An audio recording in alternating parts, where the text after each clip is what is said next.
उपस्थित युवा साथियों, निश्चित ही इस कार्यक्रम में आप लोग उपस्थित हैं तो कहीं न कहीं नाम से ही स्पष्ट होगा कि हम लोग यहाँ क्यों मिल रहे हैं। बात हो रही है, आइए मिलकर प्रेरित करें बिहार। जब भी किसी प्रेरणा की हम लोग बात करते हैं तो उद्देश्य क्या होता है?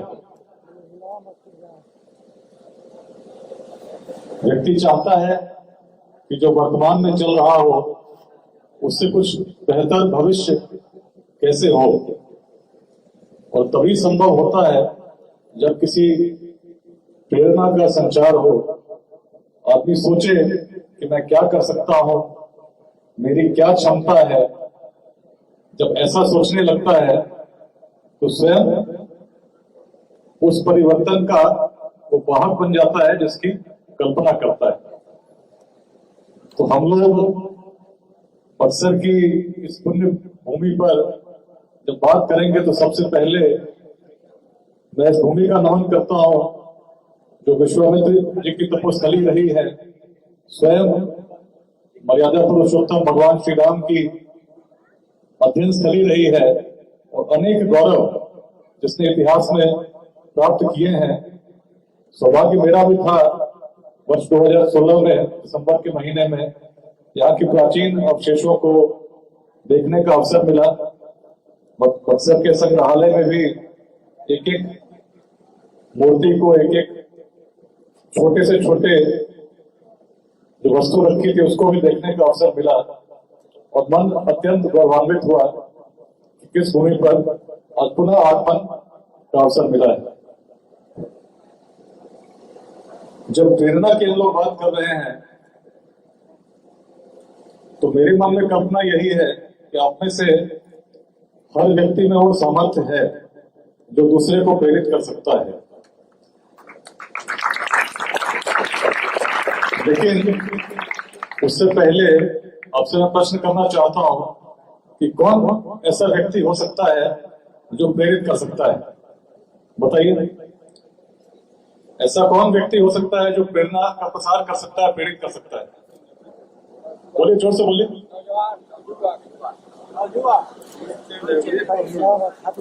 कौन ऐसा होगा जो प्रेरित कर सकता है?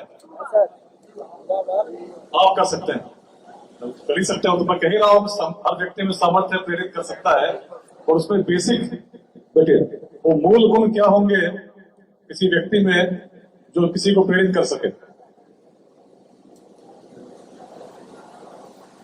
कोई हर व्यक्ति उत्तर जानता है?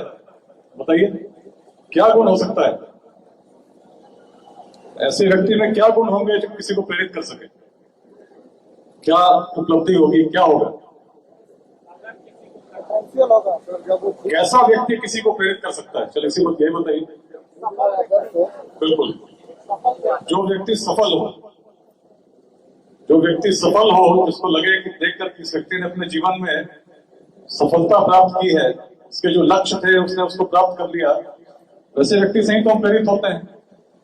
इतिहास में भी जो पात्र थे जो हमको प्रेरित करते हैं, कौन से पात्र हैं? आज हम बात करते हैं महर्षि विश्वामित्र की, क्यों बात करते हैं, क्यों प्रेरित होते हैं हम? उनके तब में वो शक्ति थी जिसने ऐसी प्रेरणा का संचार किया कि आज भी हम प्रेरित होते हैं कि किसी व्यक्ति में कितना सामर्थ्य हो सकता है। तो यदि हम बात कर रहे हैं किसी को प्रेरित करने की, तो सबसे पहले मेरा प्रश्न होगा कि आप में से कितने लोग सफल होना चाहते हैं अपने जीवन में? सब होना चाहते हैं। चलो बहुत बढ़िया। यही तो वास्तव में प्रेरणा का संचार वही होता है जब व्यक्ति कुछ करना चाहता है, मन में लक्ष्य होता है। लेकिन उसके बाद अब मन में अंदर सोच के बताइए कि आपका जो लक्ष्य है, जो भी लक्ष्य आपने मन में जिसकी कल्पना की होगी, अंतर में कितना विश्वास है उस लक्ष्य को आप प्राप्त करके सफल होंगे? कितने लोगों में विश्वास है कि सफल होंगे? अगर सब में विश्वास है तो फिर किसी संबोधन की आवश्यकता है ही नहीं। यही वह मूल है जिसमें परिवर्तन की क्षमता है। अपने अंदर का विश्वास। इतिहास में जिस किसी ने भी परिवर्तन किया होगा, परिवर्तन को होते हुए देखा होगा, ऐसा ही व्यक्ति था जिसके अंदर आत्मविश्वास कूट कूट कर भरा हुआ था। ऐसा ही व्यक्ति कोई था जब पूरी सभा में उसके अंदर यह आत्मविश्वास था कि सबसे बड़े उस समय के ज्ञानी को भी चुनौती दे सके, क्योंकि उसे अपने ज्ञान पर विश्वास था। जब सफलता की हम लोग बात करते हैं तो बड़ी प्रसन्नता होती है। जब खास करके युवाओं से बात होती है तो हर व्यक्ति के मन में होता है कि मैं सफल हो जाऊं। लेकिन कुछ समय के बाद अब जब लोगों से बात करेंगे, उनसे पूछेंगे उनके मन में जब वो युवा थे तो क्या सपने थे, क्या उसको पूरा कर सके। तो अधिकांश लोग आपको ऐसे मिलेंगे जो बोलेंगे कि जब हम युवा थे तो बहुत सोचते थे, सपनों की दुनिया में रहते थे, लेकिन धीरे धीरे करके दुनिया बड़ी जटिल लगी, बहुत सारी समस्याएं दिखी। जैसे सपने थे दुनिया उतनी आसान नहीं थी, इसलिए हम टूट से गए, फिर जो नियति थी उसको हमने स्वीकार कर लिया। अधिकांश लोगों से आप बात करेंगे जिन्होंने उम्र में कुछ कई वर्ष व्यतीत कर लिए हो, बिता दिए हो, तो उनके मन में लगभग भाव यही रहेगा कि जो मेरी कल्पना उस समय थी उसको मैं पूरा नहीं कर सका। कुछ ही लोग मिलेंगे जीवन में जो संतुष्ट होंगे कि युवावस्था में जो मेरी कल्पना थी उसको मैं पूरा कर सका। आप में से कितने लोग चाहते हैं कि आज से 20 साल बाद, 30 साल बाद जो कल्पना आपके मन में है उसको पूरा करें? सब चाहते हैं, लेकिन जब देखेंगे ऐसा क्यों होता है कि सब लोग नहीं कर पाते हैं? यही रहस्य है जिसको प्राचीन काल से ही, जो पहली बात मैंने कही आत्मविश्वास, किसी भी सफलता को प्राप्त करने के लिए सबसे पहले चीज होती है मन में कामना, कुछ प्राप्त करने की। जब मन में इच्छा होगी तभी आप कुछ प्रयास करेंगे। उसके बाद दूसरी जो सबसे महत्वपूर्ण बात है, यदि मन में केवल कल्पना करते रहे तो लक्ष्य प्राप्त होगा क्या? सब लोग विद्यालय में पढ़े होंगे, उद्यमे नहीं सिद्ध्यन्ति कार्याणि न मनोरथे नहीं सुप्तस्य सिंहस्य भविष्यति मुख्य मृगा। बिना उद्यम से कोई कार्य सिद्ध होते नहीं। तो मन में कल्पना हो सकती है, कामना हो सकती है, लेकिन जब तक परिश्रम नहीं करेंगे तो कोई भी लक्ष्य स्वतः प्राप्त नहीं होगा। परिश्रम तो करना पड़ेगा। शॉर्टकट की बात सोचेंगे तो बहुत लोग मिल जाते हैं जो बताएंगे कि हम पेपर लीक करा देंगे, ऐसी व्यवस्था कर देंगे कि आप परीक्षा में टॉप कर जाओगे, ये कर देंगे, वो कर देंगे। लेकिन जब ऐसे मार्ग अपनाओगे तो अंत क्या होता है? इसमें कोई भ्रम है क्या किसी को? जब भी कोई गलत काम करके आप सफलता प्राप्त करेंगे उसका अंत भी गलत ही होगा। कुछ समय के लिए आपको लगेगा कि हम स्थापित हो गए उस उत्कर्ष पे, उस शिखर पे जिसमें लोग हमको सफल मानते हैं, लेकिन पंचतंत्र की कहानी तो याद ही होगी। जब सियार के बीच में किस प्रकार से सियार बोलने लगे, किस प्रकार से किस जो अपने आप को सियार नहीं बता रहा था, रंगा हुआ था, उसके अस्तित्व का पता चल गया। तो जो भी सफलता सीढ़ियों से चढ़कर ऊपर नहीं ले जाती है, व्यक्ति धराशायी हो जाता है। परिश्रम तो करना पड़ेगा, लेकिन परिश्रम बहुत लोग करते हैं। आखिर कुछ ही लोग क्यों होते हैं? सब लोग के मन में इच्छा होती है, सब लोग चाहते हैं, आत्मविश्वास भी होता है, परंतु क्या चीज है जिसके कारण कुछ ही लोग सफल होते हैं? जैसे हम लोग त्रिकोण को देखते हैं, तो त्रिकोण को अगर 3 भाग में बांटिएगा तो सबसे जो ऊपर से बांटिए 3 भाग बराबर, तो सबसे छोटा भाग ऊपर होगा, उससे थोड़ा बड़े क्षेत्र में उसका अगला भाग होगा, थोड़े बड़े क्षेत्रफल वाला उसका नीचे वाला भाग होगा। तो जब लोगों को हम लोग देखते हैं, हर व्यक्ति के मन में जब कल्पना होती है तो अधिकांश व्यक्ति उसी नीचे वाले त्रिकोण के भाग में रह जाते हैं। कल्पना तो थी, कुछ परिश्रम भी किए, लेकिन जो लक्ष्य था ऊपर पहुंचने का, पहुंचे नहीं। क्या कारण था? सेल्फ कॉन्फिडेंस, धैर्य की कमी, पेशेंस की कमी। धैर्य की कमी, अच्छी बात है। और बताइए। Self confidence, self confidence, self confidence, आत्मविश्वास, वहीं से तुम लोग शुरू हुए। और बताइए कंटिन्यूटी सर। जी। ज्ञान का दृष्टिकोण, क्या कहेंगे लोग? हाँ? असफल हुआ तो क्या कहेंगे लोग? दृढ़ निश्चय। यदि व्यक्ति के मन में कल्पना भी हो, परिश्रम भी करे, तो इन्होंने बिल्कुल सही बात कही, धैर्य चाहिए। तो जब भी हम किसी लक्ष्य पर चलते हैं तो समय हमारी परीक्षा लेता है। आसपास की परिस्थिति कुछ ऐसी होती जाती है जिसमें आपको सिद्ध करना होता है कि मैं कठोर हूं, जो निर्णय मैंने लिया था उस पर अडिग हूं। ये तभी संभव है जब आपका निश्चय दृढ़ होगा। जब निश्चित होंगे, जो आत्मविश्वास की बात हुई, विश्वास में कमी नहीं होगी, तो हम निश्चित सफलता प्राप्त करेंगे। संस्कृत में एक श्लोक है जिसको हम लोग स्कूल में थे तो हम लोग भी गाया करते थे। उसमें इसी प्रकार के 3 लोगों की परिभाषा है। आप भी इसको अगर याद कर लेंगे तो जीवन की किसी सफलता में विफल नहीं होंगे, किसी भी परीक्षा में आप निश्चित सफल होंगे। काम शुरू करते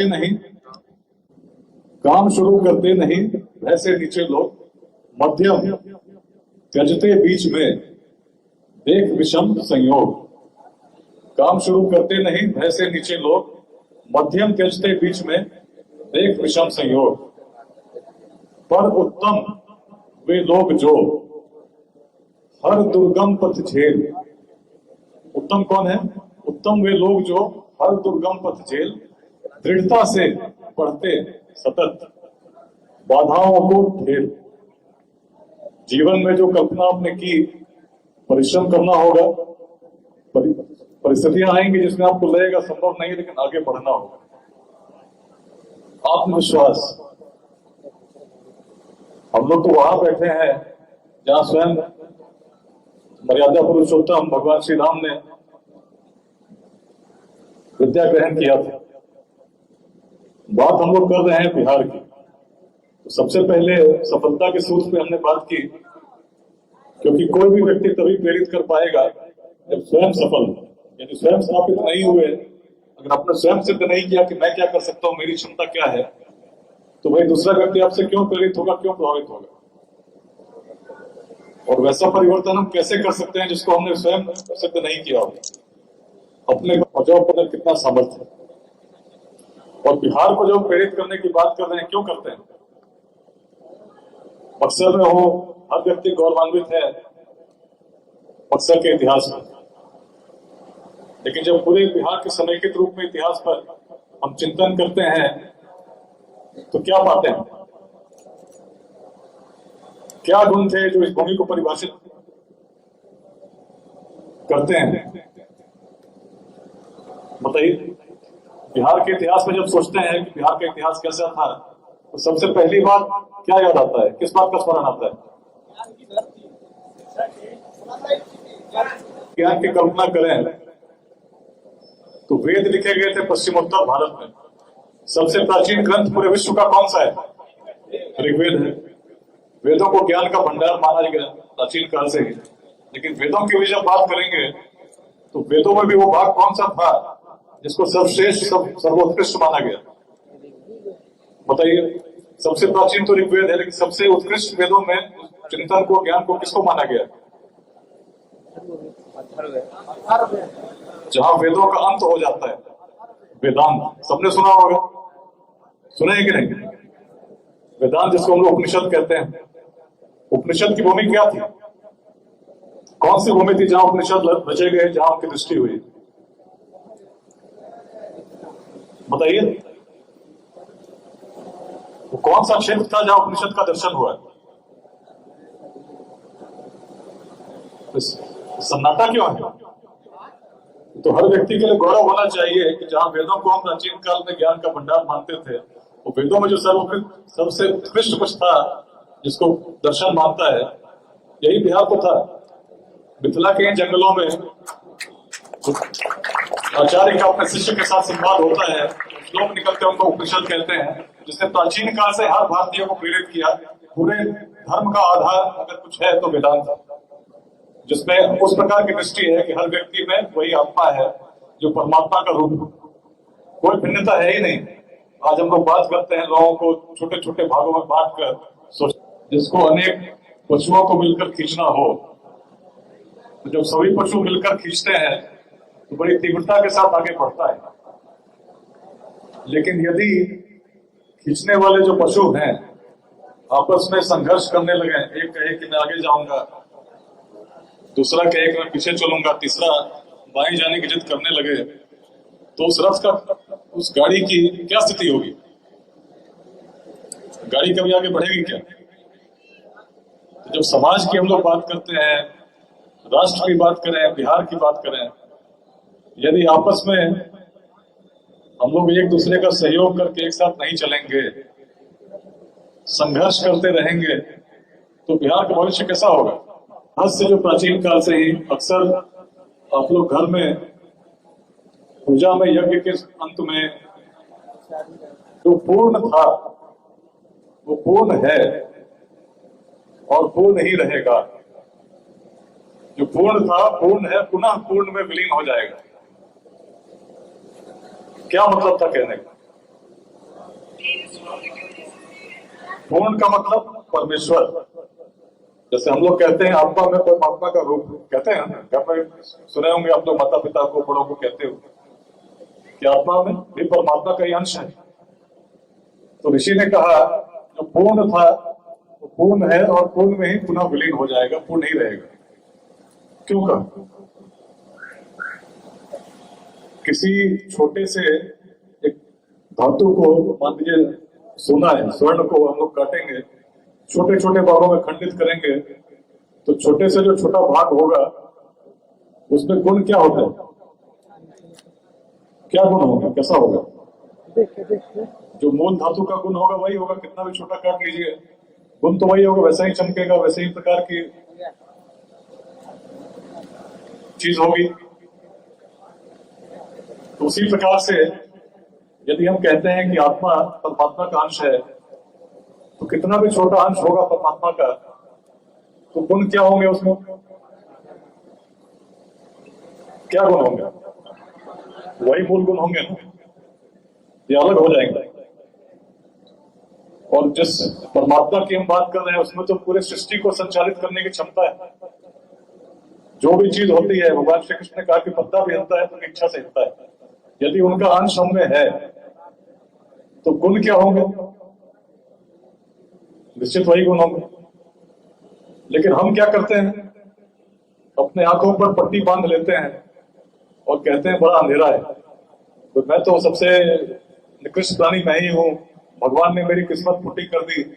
ऐसी बातें बोलते हुए लोगों को सुनते हैं कि नहीं सुनते हैं?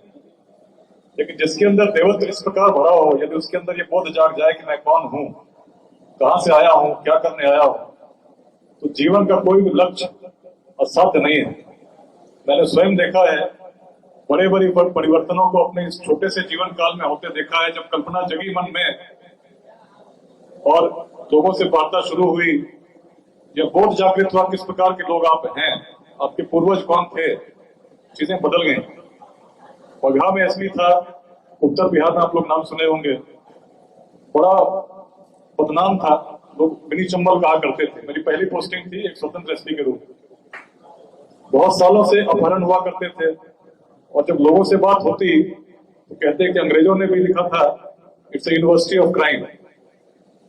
पैसों के लिए तो लोगों का अपहरण होते हुए सुना था।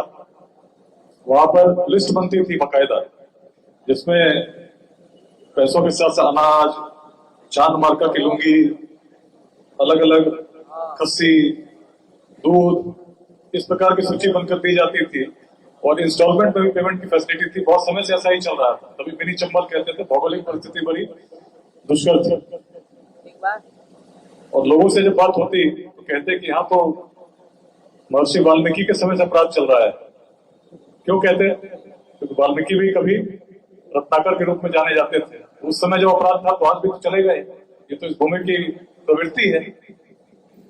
उसी को जब इतिहास की उस दृष्टि से देखा गया तो मैंने पूछा, सभी जो अभियान चले, बहुत सारे अभियान चले पुलिस के, बहुत सालों से ऐसा चल रहा था, लेकिन जब उन डकैतों के परिवारों से बात शुरू हुई एक ही प्रश्न था, यदि रत्नाकर रहे होते तो क्या विश्व उनको जानता? यदि व्यक्ति अपने अंदर परिवर्तन नहीं करे, जो भी भाव उसके विकसित किए उसी में उलझा रहे, तो क्या किसी को प्रेरित कर पाएगा? रत्नाकर ने अपने जीवन में परिवर्तन का निर्णय लिया, वाल्मीकि बने और समस्त विश्व आज उनको आदर्श रूप में जानता है, रामायण के रचयिता के रूप में जानता है, पूछता है। तो क्यों ना अपने भाई बंधुओं को आप समझाएं कि अपनी भूमि के प्रति उनका जो दायित्व है, जो कर्ज है, उसको समझाएं, कुछ करें, अपने जीवन में ऐसा परिवर्तन लाएं कि अपने कम से कम स्वयं तो नहीं, अपने परिवार को गौरवान्वित करें। परिवर्तन हो गया। एक डकैत ने आत्मसमर्पण किया, श्रृंखला बन गई। उस समय बिहार के सबसे बड़े अपराधी, जिनके ऊपर 100 से अधिक मुकदमे थे, उनके द्वारा भी सरेंडर किया गया, अपराध मिट गया। जिस अपहरण की कल्पना थी, नष्ट हो गया। उसके बाद यहीं बगल में रोहतास एसपी था, जब पहुंचा था बड़ी बुरी स्थिति थी। डीएसपी साहब शहीद हुए थे 2006 में विक्रमगंज में, बगल में ही, आप जानते हैं। 2 थाने बगल में ही राजपुर बघेला रोहतास में है, जहां पर आक्रमण हुआ था, कई पुलिसकर्मी मारे गए। बहुत समय से ऐसा चल रहा था। रोहतास का किला उपेक्षित पड़ा था, कोई देखने वाला नहीं था, भय के कारण कोई जाने वाला नहीं था। उग्रवादी अपने आश्रय स्थली के रूप में पूरे कैमूर पहाड़ी का प्रयोग कर रहे थे। उस कैमूर पहाड़ी का, जहां कभी हर व्यक्ति गौरवान्वित होता था कि राजा हरिश्चंद्र के पुत्र रोहिताश की भूमि रही है, उसी के कारण रोहतास कहा गया। उस कैमूर पहाड़ी का, जहां प्राचीन मानव के अवशेष मिलते हैं, उनके द्वारा की हुई चित्रकारी आज भी गौरवान्वित करती है। और प्राचीन भारत में किस प्रकार के लोग रहते थे, उनके जीवन शैली को समझने का अवसर मिलता है।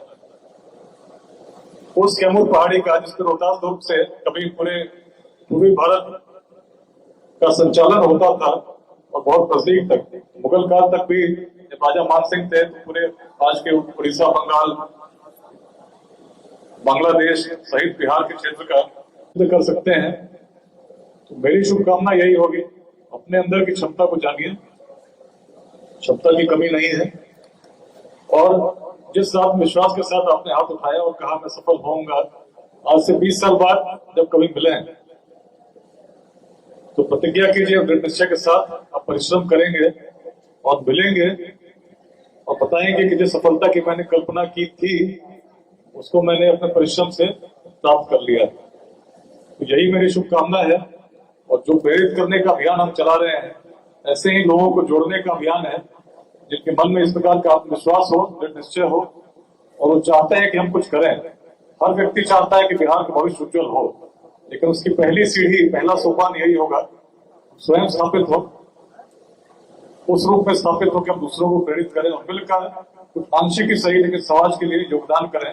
केवल अपने लिए नहीं सोचें, कुछ मिलकर जब हम सोचेंगे तो जो भी चिंताएं हमको ग्रस्त कर रही हैं, उन पर चिंतन करेंगे, सारे व्यवधान मिट जाएंगे। और जिस भूमि ने कभी इतिहास में उत्कर्ष को देखा था, उससे बहुत उज्जवल भविष्य हमारा होने की क्षमता है, सामर्थ्य है, जिसको हम सिद्ध कर सकते हैं। सभी को हार्दिक शुभकामनाएं और मकसद चैप्टर से जुड़े सभी लोगों को मैं हृदय से आभार व्यक्त करता हूं, आप सभी को यहाँ बुलाने के लिए। और जिस दीप को हमने प्रज्वलित किया, असंख्य लोगों को प्रज्वलित करे, प्रेरित करे, यही मैं आपसे चाहता हूँ। संदेश कहाँ तो यहाँ नहीं है, इसको प्रसारित करें। आइए मिलकर युवा शक्ति को आह्वान के साथ हम प्रेरित करें, जागृत करें, अपने भविष्य को इसको निर्माण करने की जो क्षमता है, उसको सिद्ध करते हुए हम स्वयं कुछ प्रयास करें। धन्यवाद। जय हिंद।